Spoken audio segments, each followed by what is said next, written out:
Eh bien, j'ai le plaisir de recevoir José Savoie dans le cadre des partenariats qu'on a construits autour de l'écosystème Orisha.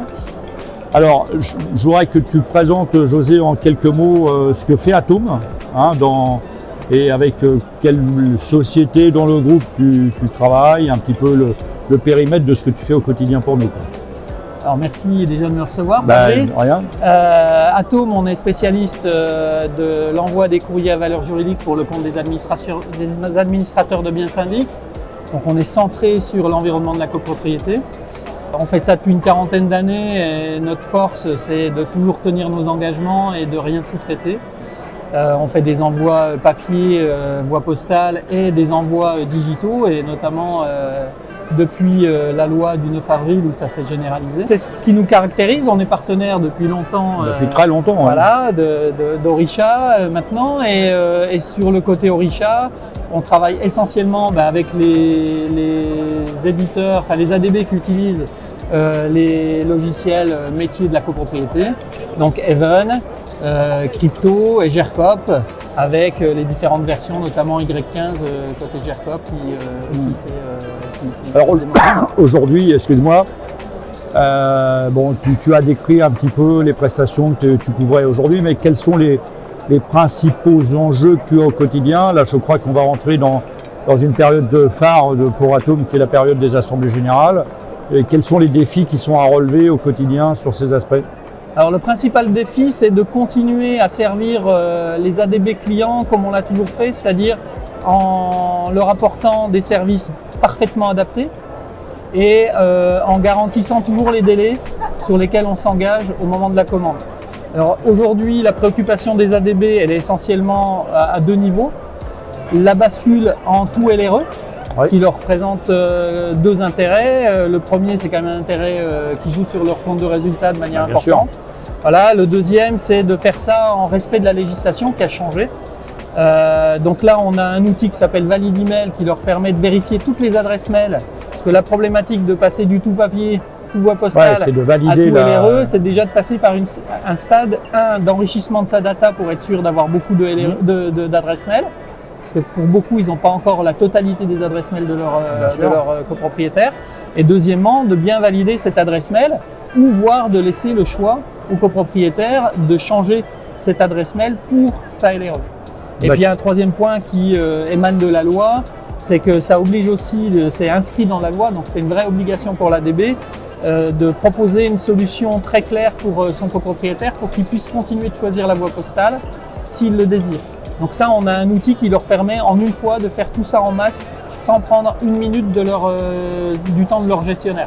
C'est quand même, ou de leurs assistants. Alors moi, pour bien connaître Atome depuis longtemps, j'allais travailler sur plus d'une trentaine d'années. En tout cas, en dizaines d'années. Je crois que le modèle économique, enfin le modèle technique a considérablement changé. On est passé de la distribution physique des plis chez les copropriétaires. D'où le nom Atome.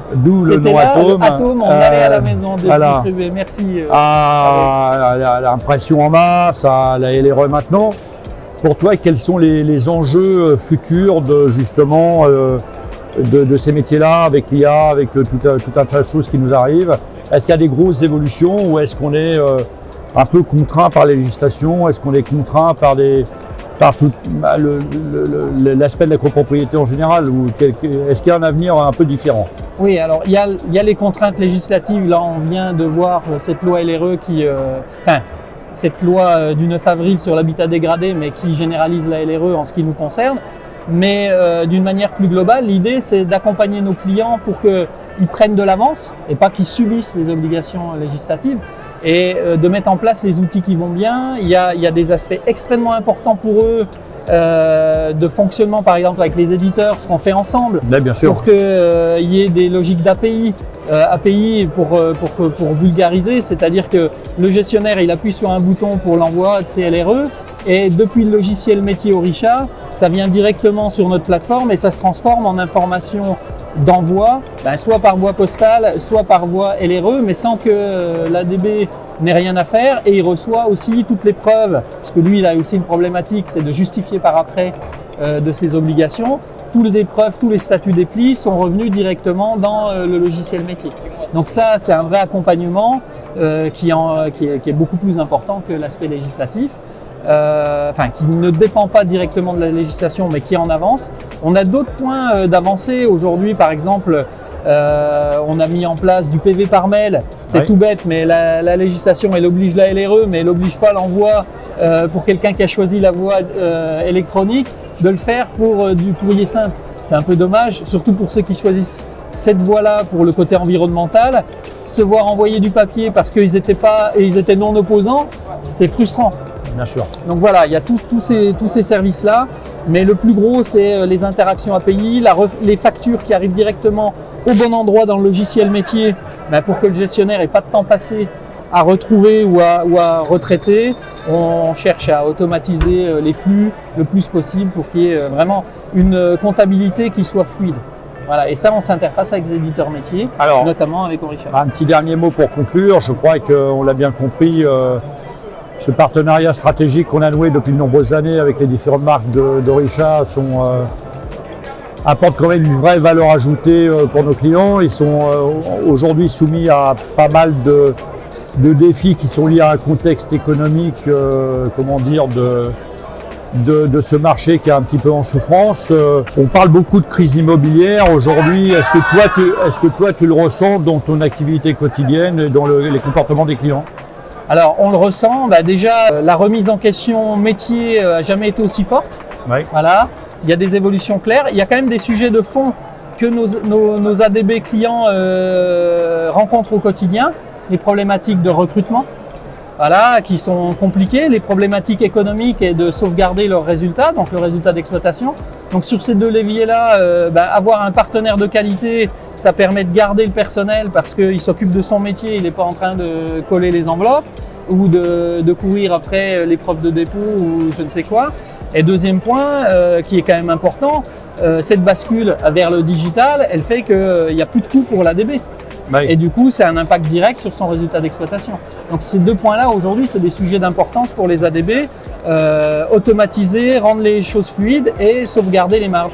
Et en plus, avoir du personnel heureux, de ne pas gérer des tâches fastidieuses qu'on peut externaliser. C'est quand même dommage.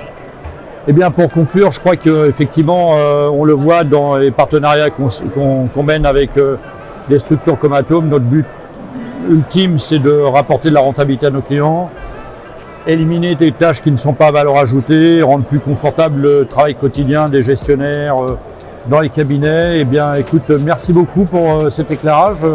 Et magnifique synthèse de ta part. Merci beaucoup.